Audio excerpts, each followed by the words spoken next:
Welcome back to Illini Bears Talk. We have maybe the most interesting guest you can possibly get on a podcast.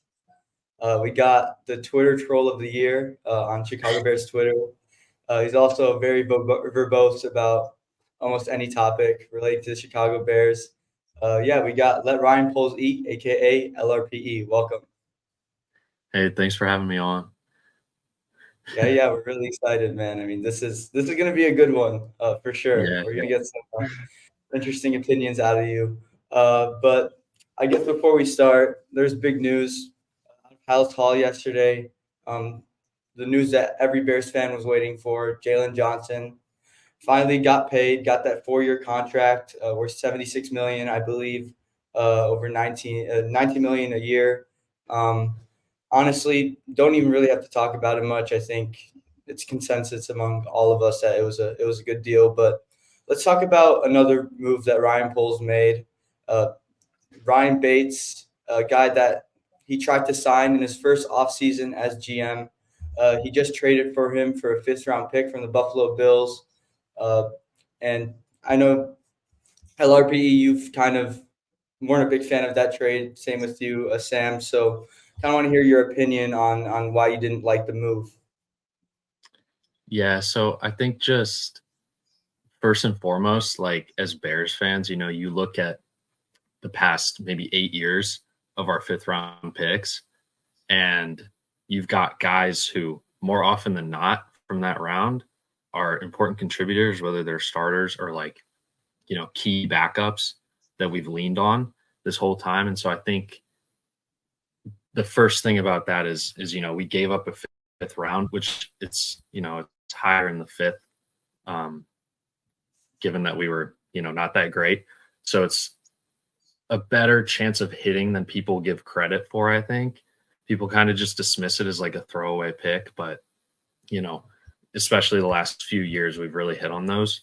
Um, and I also think just like the other part of it was it's almost like you're rushing. Like that's a trade that you would make maybe mid-season, if you need to shore up depth. Um, but you're doing this ahead of when teams are, letting players go, making camp cuts, whatever. And then we see 2 days later, the Bills let their starting center go. So then you're thinking, okay, why did they give us the guy who is supposedly next in line when they knew they were going to do that? And it also just provides another guy in the market that we could have taken who's actually started. Ryan Bates, good depth piece, but I don't like the process behind giving a fifth round pick for a depth guy who hasn't he didn't really play last year at all. So yeah. Yeah, I also agree with that because I feel Mitch Morse was cut. He's like I know he's like on the other age, the other end of 30s, 32. He was a Pro Bowl center. I think if when we do inevitably bring in Caleb Williams, it is good to have like a, at least veteran presence. And when I say veteran presence, I don't mean Lucas Patrick. And I don't think like everybody like the main reason why people were like saying, "Oh, Ryan Bates trade wasn't that bad," is because like Mitch Morse is like not going to be free, and then Mitch Morse gets released. So it's just like I think he was a prisoner of being like desperate for him. I don't know why he wanted Ryan Bates so badly, but I feel like it's just misuse of a fifth rounder, and people like you said, LRP like they dismiss fifth rounders, but half of our team are fifth rounders, like Mooney, Braxton Jones, like our blindside left tackle was a fifth rounder. Like I don't get it. It's like we could definitely save it for this super like loaded draft. But that Yeah. leads me to Oh, my sorry. next question for like to preface this whole situation, like you know that the Bears have the first overall pick. It's not their own pick. What would you truly think of Fields if we didn't have the first overall pick and like if we just had number nine? Because I think there'd be little to no debate that Fields would be our QB. Maybe there'd be some naysayers saying like he needs to heavily improve, but do you still think like Justin Fields could be successful in this league? And how would you feel if we just had the number nine overall pick? Um, yeah, so I would say I definitely wouldn't feel great if we just had nine. I'd probably still have the same opinion that I don't think that he's the guy. However, I don't think that at 9 we would have any actual opportunity to move on from him. And he's a guy where, I still think that he could win a playoff game, but only with a very, very, very good team around him. Um, I just right now, I just don't see, he hasn't really shown that he's clutch and he can come through in those close games against really good teams. And so, ultimately the goal is to win a Super Bowl. And I just wouldn't see that happening with him. So it's really a gift that we do have number one and we can take another swing on a guy who could maybe do that. I do think Fields, there's a lot that he has to sort of round out. He could be good in this league if he goes to a team that has like the perfect system around him, good coaching. And if he just learns to, somehow after 3 years, if he learns to get the ball out quicker and trust himself, because he has a really good arm, but he just doesn't trust himself. And then it leads to, he keeps getting injured and missing games. And that's just going to keep shaving time off his career as those pile up. So it's just those things that, I just wouldn't feel good if we weren't in a position to take Caleb this year. Yeah, that's a fair point. I agree. I think like the verdict is kind of out on Fields, especially as a passer. Um, I mean, he's not going to become that top 10 passer, and that's ultimately why we're going to move on. Especially, in those passing situations, he struggled on third down, 2-minute drill, fourth quarter. That's where you see his numbers start to dip, and that's again, like I said, that's going to be why we move on from him. But I kind of want to talk to you about Caleb Williams really quick because obviously you seem to be very excited about him, as am I. But he does have some pretty big flaws in his game that are honestly a little bit similar to Fields in some ways. I mean, just in the fact that he holds onto the ball for a while. His time to throw numbers are not great. And then there's actually an interesting stat that PFF charted. I know you're not the biggest PFF guy, but we'll roll with it anyways. So Caleb is actually first in pressures allowed at the fault of the quarterback position. And, that's something that we would rip Fields about. So my question to you is, why are you confident that the Bears would be able to develop these bad habits out of him and turn him into a quality quarterback, or actually an elite quarterback, and something that we couldn't do with Fields? Yeah. So I think I'd definitely be lying if I said that, those numbers didn't kind of bother me. Because I'm a guy who I need to see it before I believe it, So even going back to last offseason, I was kind of criticizing Fields' mechanics, not to get too into that, but it's just I just have to see something before I can fully believe it. So yeah, it's definitely like a little bit concerning, but when you kind of pull back the curtain and look at more of the details, I think a lot of that had to do with him basically having to play superhero uh, on that team last year. The offensive line really wasn't great. Um, his receivers, he had a couple good receivers, Washington and Rice, they're going to go in the middle rounds this year. But it's really not a lot, especially with the terrible defense they had and the fact they were always trailing and, he's having to go out and try and pick up big plays. And, it just all piles up. And so I think that results in a high time to throw, a higher pressure to sack rate, um, just things like that. And so it definitely is a bit worrisome, but he's also shown the pocket presence to be able to navigate that. And I think once he gets into an NFL offense with NFL coaches and NFL linemen and receivers, and he learns that he can actually lean on them a little bit, I think that'll be ironed out. So I think that it's very plausible that the first half or even his first season are pretty, but he also just like he has everything. He has everything you need, and I think that most of those flaws are just as a result of the situation that he was in. Yeah, I mean, I definitely agree with a lot of what you said on that. I think like definitely with needing to like see it to believe it, especially with like I would say I blindly supported Fields since day one when we drafted him because I didn't think we'd like, ever even get the opportunity to have it. And then now with Caleb, like since we most likely are moving on, I really do need to see it to believe it, especially with having almost the exact same flaws as Justin. I really hope with the situation at hand, we don't have to gut the whole team second year into his rookie year, fire all the head coaches, any of that. And you also mentioned pocket presence. I think pocket presence is a really big thing for Caleb. That's one thing he has that Justin Fields definitely lacks in his game. And it really is something I'm hoping he can translate to the NFL. And that leads me to my next question for you.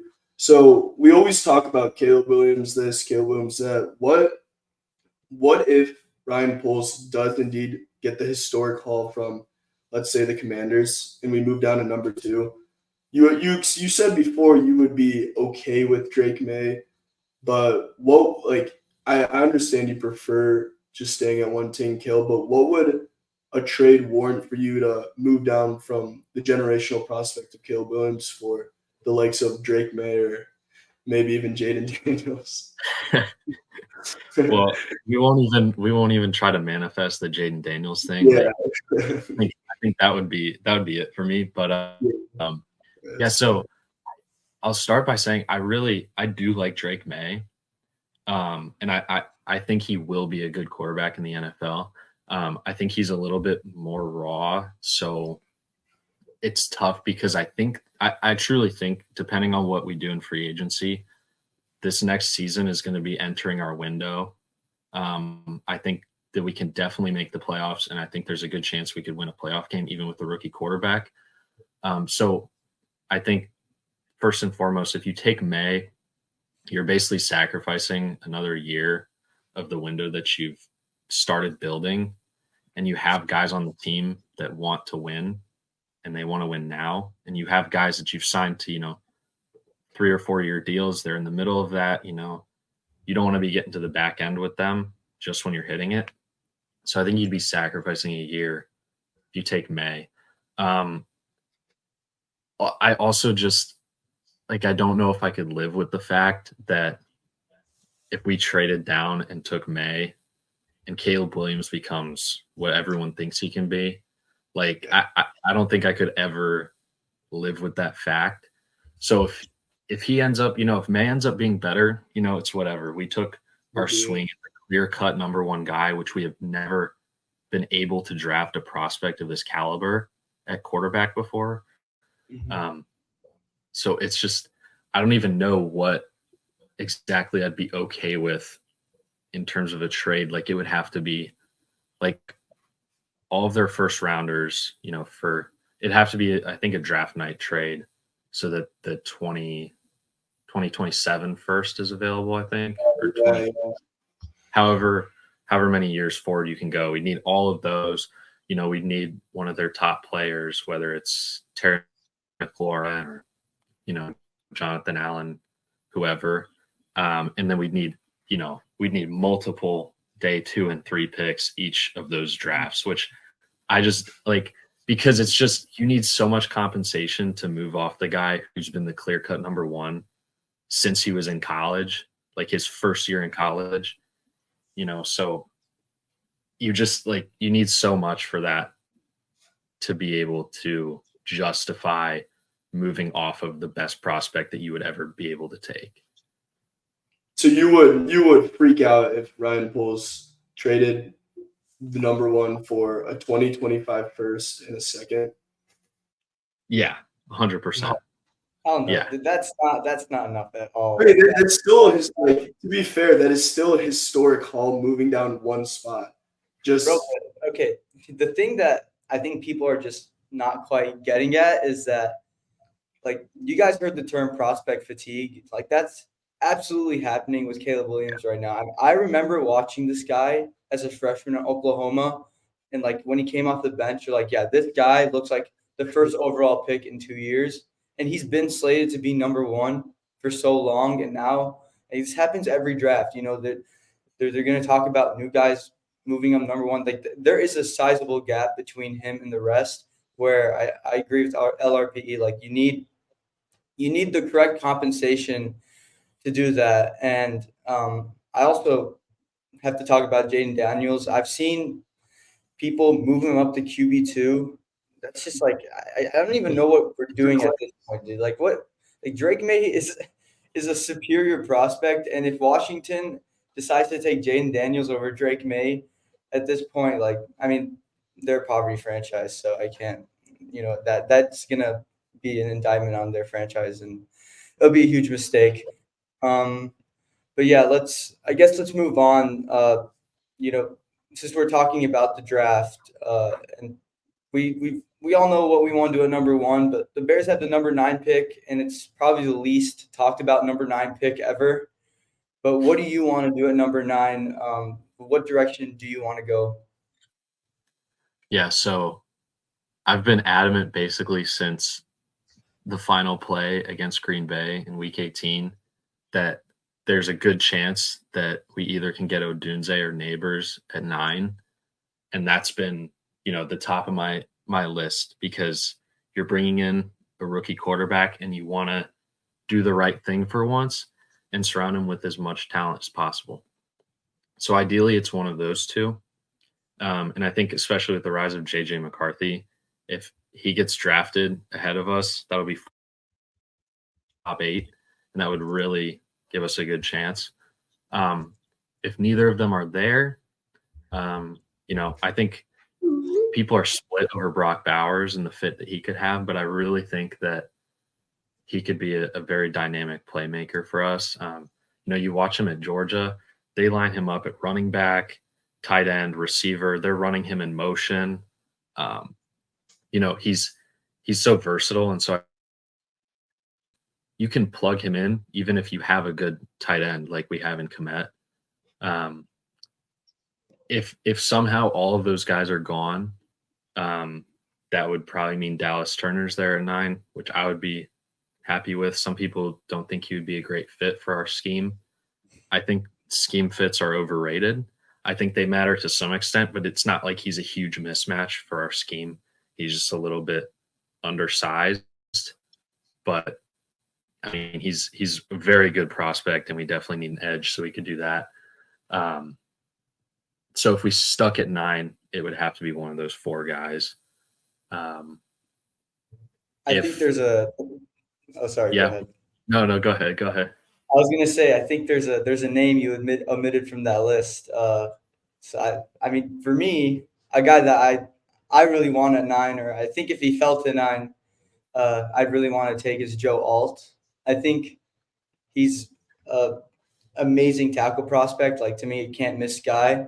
And I know you've been pretty adamant about Braxton Jones being the starting left tackle for the Bears, and I'm a fan of Braxton Jones as well. But to me, I think he's more of an average tackle in the league. And I mean, given you've supported upgrading at quarterback with Fields, moving on from average quarterback, and left tackle is also one of the most important positions on offense. Why would you not want to upgrade from an average tackle to potentially an elite prospect in Joe Alt if the opportunity was there? Yeah, so if the opportunity is there, say those receivers were all taken before our and somehow Alt slides, I wouldn't be opposed to taking him there. And I do really like Braxton Jones. I think I'd agree that he's probably average to slightly above average.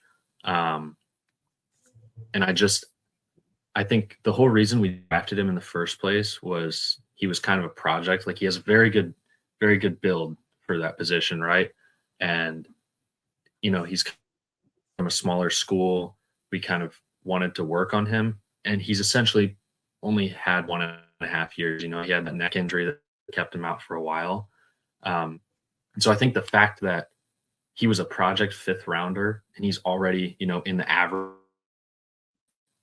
2 years into his career, I think that's something people overlook. And I think he's going to continue making strides in the next year or two. And so it's tough to justify more of a marginal upgrade there, where you're going from an average to slightly above average left tackle. You're going from that to, you know, a very prospect who's the best tackle in the draft, which is definitely good. But the upgrade there, as opposed to upgrading from, you know, a big question mark at your receiver too, that's the part that I have the most issues with. But again, if Alt is there at 9 and those receivers are gone, I'd be okay with that pick. I just don't see it as likely. Yeah, I mean, I see what you're saying, but I guess I'm not as optimistic about Braxton Jones as you are. I mean, just I think he allowed like 32 pressures last season, which would be like pretty average to below average for last season. And I mean, PFF charted him as like a 39th in run blocking and 40th in pass blocking as a tackle. So I mean, I don't see the ceiling as my. He has like really good size, and I agree. But I also think like you want to talk about marginal upgrades. Maybe the upgrade from Braxton to Alt is marginal at first, but you could also talk about the depth at receiver in this class, where a guy like Odunze Neighbors, I agree, is in a class of his own. I think he's closer to Marvin Harrison and Odunze, but maybe a receiver at 9 is not that much better than a guy that you could get early second, or if you traded back and picked up maybe A.D. Mitchell or Xavier Worthy, or there's so many good. I even like Brian Thomas a lot. I think he's been super undervalued in this class. But I don't know. That's just my opinion on it. Yeah. I would definitely agree. Like, this class is deep. I really do like the class, but I think those top 3 guys are just like a noticeable step above, and so it's just tougher to pass on them. But I'm probably higher on Braxton Jones than most people, and that's okay. Yeah, It goes back to the point of you need to see it to believe it. So I get it. Yeah, I definitely think that's okay. I was a big fan of Braxton going into this season because I really liked his availability. He didn't miss a game his rookie year, and then he had his neck injury. Wasn't too bad. He was playing fine. I feel like he was a scapegoat for a lot of the Fields, as you say, Taliban, that he's terrible. Like Fields fans say he's so bad. Like, he's the reason why Fields is getting sacked. I think there's maybe very little truth to that. I think he's an average tackle. So my pick still at number 9 is Neighbors. If he falls, I would jump to the podium for Neighbors. It's just more of a exciting pick. I feel like Joel is just like yeah, this could just be very subjective, but like it's a boring pick. We have a serviceable tackle at left tackle, and we could just roll with that. But to round out this draft talk, so LRP, you were extremely high on Dontavion Wicks, the former University of Virginia, and you were extremely adamant on wanting the Bears to draft him. What did you see in him that made him a special guy for you? And do you have any guys comparable to him in this year's class and you want the Bears to get? So somebody like not like Malik Neighbors, for example. But Yeah. So I think the first thing was looking at circumstances, like even before looking at what he's capable of. You look at, okay, his numbers, his sophomore year to his junior year, they dropped a lot. And that was because they fired their head coach and brought in a new head coach who brought a new scheme with him. And their offensive line also got worse. So they're, the whole offense is trying to figure out how to navigate a new scheme. And, their offensive line isn't great. They don't have a very good passing attack. And so he just has this fall off year over year that you can't really explain other than that. And it's not really, it wasn't due to any injuries. He didn't have any significant injuries. So you look at that and nothing changed on tape. Like his sophomore year, people had him as like a second or high third round pick. So then he just falls just because of production to what? Didn't he go like late fourth or early fifth? I can't remember.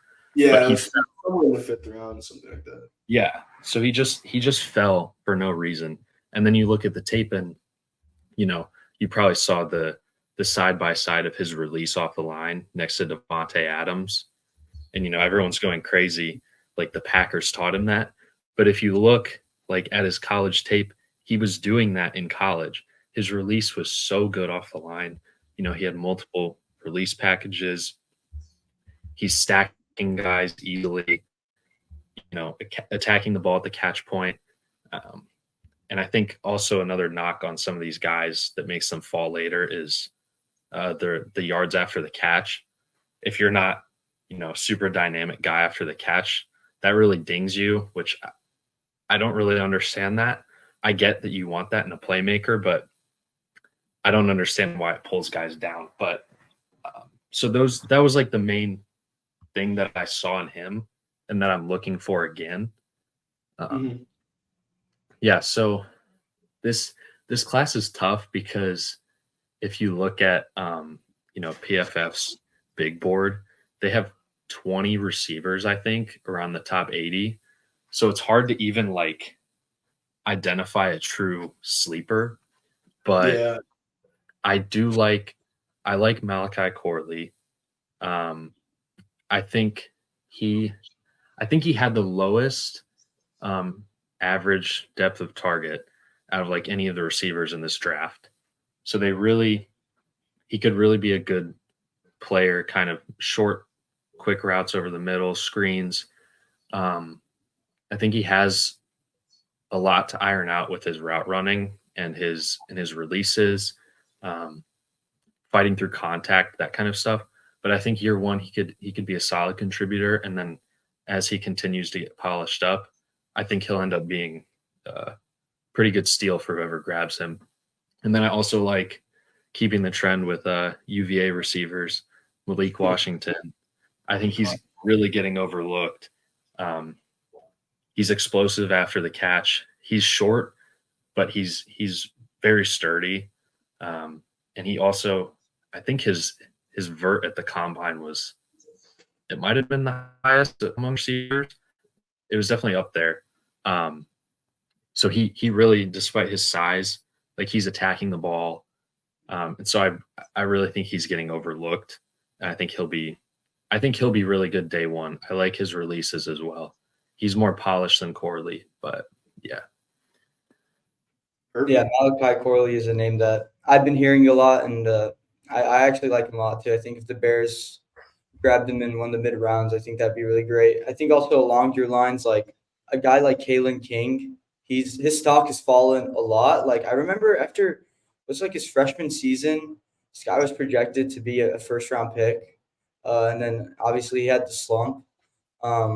So now he's projected in like the 4th or 5th round. We don't need corner, but if that's like a guy that the Bears wanted to take a shot on, just given his upside, I would not be opposed to that at all. So then I guess let's just move back to quarterback a little bit. So I kind of tweeted about this, and I'm curious to hear your opinion. So Caleb's a generational prospect, and this might arguably be the best situation a generational prospect is entering in NFL history. If you just look back at Andrew Luck and Joe Burrow's situation, or Peyton Manning, and etc. He's got the dogs barking, but we're good. Someone's outside my door. You're good. I guess my question to you is, what are your expectations for Caleb in his rookie season? Because this is a really good situation that he's entering. I think we can all agree that. Yeah, so I definitely I think it'd be disappointing for him to have a what you would call like a traditional rookie year. Um, I think falling short of playoffs would be a disappointment. But I think specifically for him, I mean, he's definitely got to be better as a passer than Fields day one, because that's what you're expecting from a guy. So I think, he's just kind of, I'm fine with him if he has a bunch of interceptions because he's learning, but he also needs to sling the ball around, and get the offense moving through the air consistently. That's really the biggest thing you're looking for, because the reason you're moving off of Fields is he's had just inconsistency doing that. Yeah, I mean, I think it's important. They have to let him air it out. And I'm happy Getsy's gone, because regardless for your hatred for Fields, like I think like Getsy made him like, do not turn the ball over. That's how he made him play. It's not like create, it's more don't mess up. So having that mantra while you're playing is a lot worse. Like I'd rather like throw a stupid interception trying to extend a play rather than be very scared to make a play because your offensive coordinator told you don't do anything flashy or try to win. We want Jameis Winston numbers for his rookie season. Yeah, I mean, you even look at Josh. I think. All right, go ahead. I mean, you even look at Josh Allen. He turns the ball over a bunch, but he's also one of the best quarterbacks in the league. Like, it's not a bad thing to throw a bunch of picks. It means you're going for those big plays, and more often than not, they're going to hit anyways. So it's just, I hated that they did that, because I think Fields is naturally a gunslinger type, and I think it definitely hurt him. Yeah, I agree. So to take a turn on this conversation, you voiced your opinion on the people who aren't on Caleb's side, or like the Fields cult, Fields Taliban, etc. And they're big fans of the incumbent QB, like myself. I'm still a big fan of Justin Fields. I have nothing against him. I'd be okay if we kept him. Like, I guess like I'm not delusional like some of the extremists on the other side who are like saying that Ian Rappaport's lying, Adam Schefter's lying, all these like it's like the writing's on the wall. I think we go QB, but what makes people who are fans of the incumbent QB and just protectors of Justin Fields not given the right to support Caleb Williams when he inevitably gets drafted on the Bears? Yeah, so I think the main people that I'm thinking of when I say that is the ones who have personally attacked Caleb. I don't have an issue with people who think that Fields is the guy and we need to keep him. If you want to, as long as you want to keep it to football arguments, if you want to make that argument, I'm going to think you're dumb, but it's cool. Like, you have your opinion, but I think it would just be ridiculous for people who, they're making fun of Caleb for crying after losing a big game. He paints his nails for games, like just stupid stuff like that, and then making unfounded accusations about his character, like taking a 5-second clip from a bowl game and blowing it out of proportion and saying that it's, his teammates are talking about him. Just things like that. I think it would be, ridiculous for these people to then act like they're supporting him, especially if and when we start winning. But for the people who, truly believe Fields is the guy, truly believe that we're keeping him, like I said, I just think you're dumb, but you're entitled to that opinion. I'm not going to hold it against you. But it's really just the personal attacks and everything. Yeah, I mean, I think, like you said, keeping it football related is definitely important.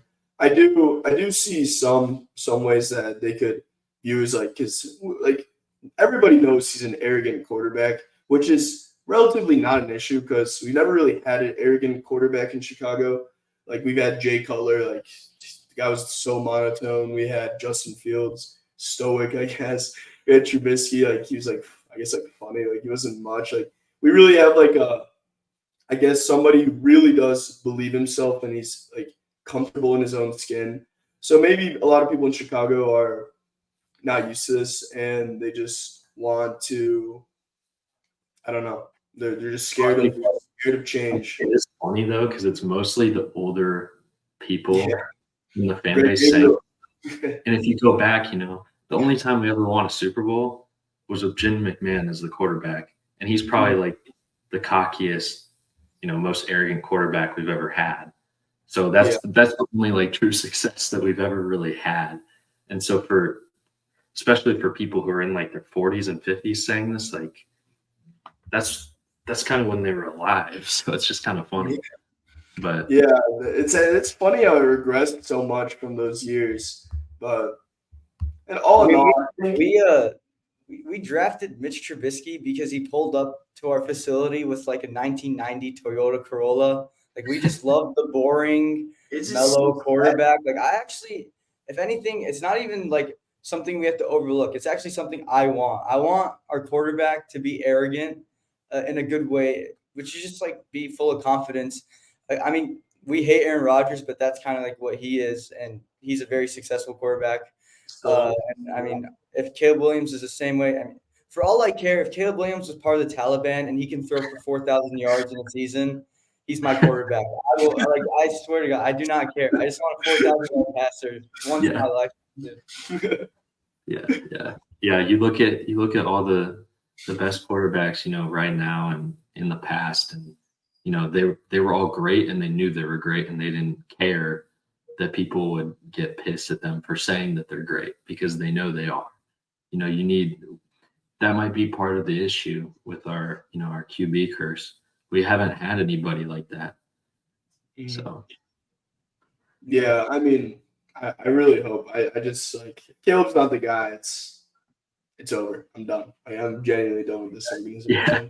Like if we botch we never drafted number 1 overall. If we botch the number 1 overall pick, who's been generational since day one, like I don't know what to tell you. Like McCaskey needs to sell the team and just change it to something else. But to just round it off, we'll ask something a little bit on the funnier side.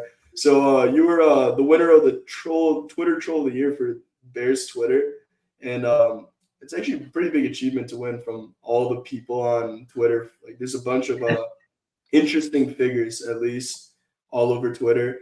And I mean, after hopping on this podcast, a lot of people can see you're pretty like you actually changed my opinion of you. Of like you are a lot more sensible, I thought, because I know you tweet a lot of stuff to get certain few people mad, which is pretty funny in my opinion. Like I don't really get pissed off, but you do have very good takes in my opinion. So do you like being seen as a troll, or do you like want your takes to be more like taken more seriously, or what exactly is like your point in tweeting sometimes when like you know what I mean? Yeah. I mean, sometimes I don't know. I like it's kind of fun. Like I do like having conversations with people, and so I feel like normally it's easy to tell when I'm being serious or not, but maybe it's sometimes it's probably difficult. But I don't know. I'm cool being seen as like the troll type because I mean that's really why I made this account in the first place. And it's kind of fun like pissing people off, like you have to admit like especially like certain people in our fan base, whatever. Yeah, we won't really name drop, but yeah, but I mean, I think sometimes I'm just at work and I think of something. I'm like, okay, like I'm just gonna say this because it's funny to me, and then we'll see what happens. But I don't know. I think if people did get to know me like in person, they'd probably have a different opinion of me. But obviously, that's never gonna happen. But I think sometimes I use like the internet and Twitter to like get all the bad stuff out, and then I feel like in person I'm one of the nicer people you'd meet, like the more chill people. I think people at work like me, but I'm not completely sure. But yeah, I mean, I think it's cool winning the Troll of the Year award because I enjoy going after other fan bases more than our own, but this is like special circumstances right now, so definitely, yeah, I would wear that with honor. I mean, yeah. gonna start So- pushing him. Not easy to win. Like, I'm telling you, it's pretty impressive. Like there's a ton of people who try to be like you, so it's pretty impressive. Yeah. Thanks. All right. Well, I think that's everything we have for you. You were honestly, like Sam said, you surprised me. I was not expecting, such a good conversation and good football discourse. But yeah, thank you so much for giving. You might know ball. It's over. Yeah. Yeah, Thank you no, guys. I haven't talking ball with me, it was good. All right. We'll catch you guys later. See you. Yeah.